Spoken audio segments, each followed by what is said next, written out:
Good morning, everyone. And today we'll make a small yet very important discussion on unseen comprehension.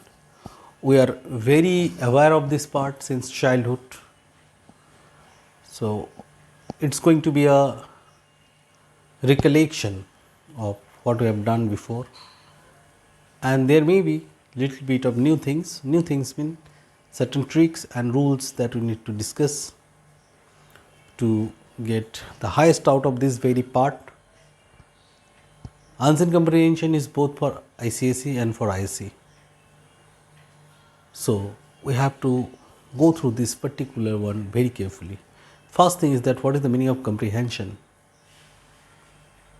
Here in our question paper, comprehension stands for the ability to read and write. But before reading and writing, one more thing is required.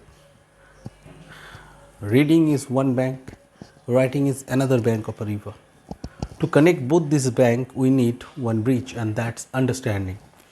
So reading, understanding and writing. This part does not only consist of some questions and word meanings. We have summary writing also, and often that creates a huge problem. We need severe practice to make valid assessment of that one. So here in this video we will talk about all the positive, negatives, adds and odds regarding this very topic.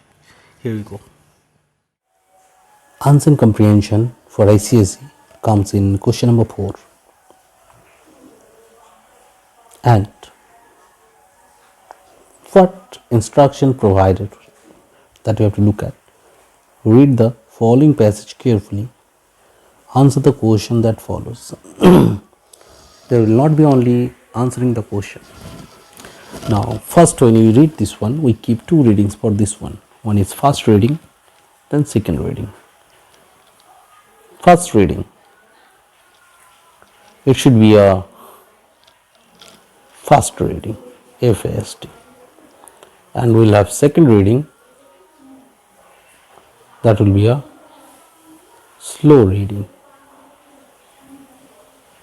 There are specific rules just like 60 words per minute or 110 words per minute. Fast reading is of 110 words per minute, while second reading is slow, that's 60 words per minute. That's too difficult to calculate such kind of mathematical inclusion in language. Instead, we'll only take the timing. For fast reading, we'll try to use 5 to 7 minutes, while for slow reading we'll try to take 10 to 12 minutes maximum. Now one of the readings to be done during the first 15 minutes when you receive your question paper. Instead of hovering around during that very period of time, you better pay attention in this very one. That's two glorious and the most important hours of your life. You have bold letters, which signifies later you will be asked to write the meaning of this very term. So better you read the sentence twice or thrice to get the meaning of it. But the man at the office had told him it was splendid city.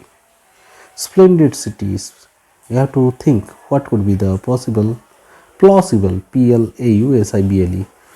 What is asked, not the exact meaning or synonym. What is asked, that is plausible meaning. Then to your surprise, the questionnaire will ask you the meaning of 3 questions. Splendid, spotted, automatically. Problem is not there while writing the meaning.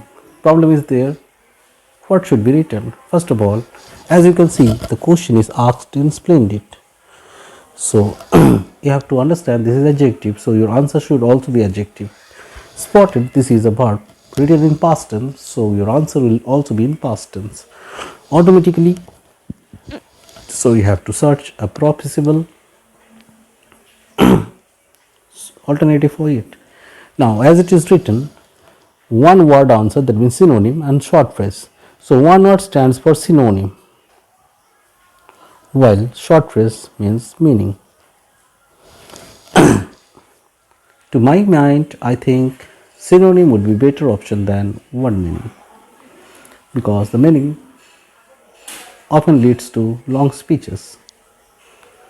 More than that, what you should not do, you should not write too many. Think you are having two mind or two concept for a particular answer. You should not think about writing two answers. Write one. Then B, you will be asked to answer the following question in your own words. That will be of 9 marks. Now, in your own words.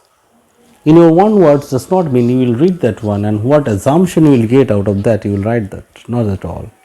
You will take most of the terms from that very passage. Okay. If the passage is in active voice, you will write in passive. If the passage is in negative, you write in affirmative. So that change you can bring in. But ultimately, you have to take the terms and the points from the passage only. You cannot create those things by your own. That will totally spoil your paper. Try to understand in your own words. In your own word does not mean entire answer you will write what concept you have got. You have to take valid points and words from this very passage. Then you can convert or transform the standard of the sentence. Further, they will ask you 5 questions altogether, and that will be of 9 marks. One sentence will be sure, one question will be sure to come. Is sure to come, that is, which sentence tells you something strange happened to Benny. If you look at the question papers of all years, this very question is there, common. Which sentence? This very term will be there. This term will be there. Which sentence? Keep it in mind, this is to be written within quote. So you have to use quote. Do not unquote that very statement, else you will simply missing those 2 marks, easy marks. Now ultimately, what creates problem most of the time is you have to write this one in not more than 50 words. Keep it in mind, 50 words consist of preposition, article, everything. So you have to make number 1 grid 5 into 10 using pencil.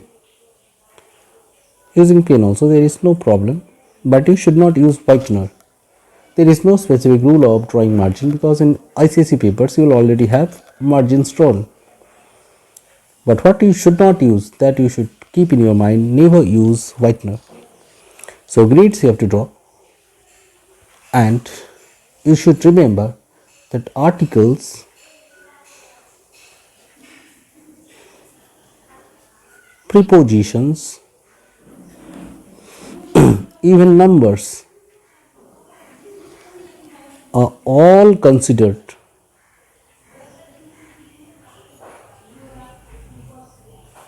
as words. So you have to count all. So you have to count all. Even if you write Mr. Das, Mr. will be in one grid, one word, while Das will be another word. So be careful, and the best option here to write in simple sentence. One more point is that take points from passage. So be careful of all these issues while performing this unseen comprehension part. Why it is unseen? Since you have not seen this passage before, and you have to be very careful while going through all these topics. So this is the first part of unseen comprehension. Next day we will discuss several other things. Wish it will help you. Watch in full screen. Thank you everyone.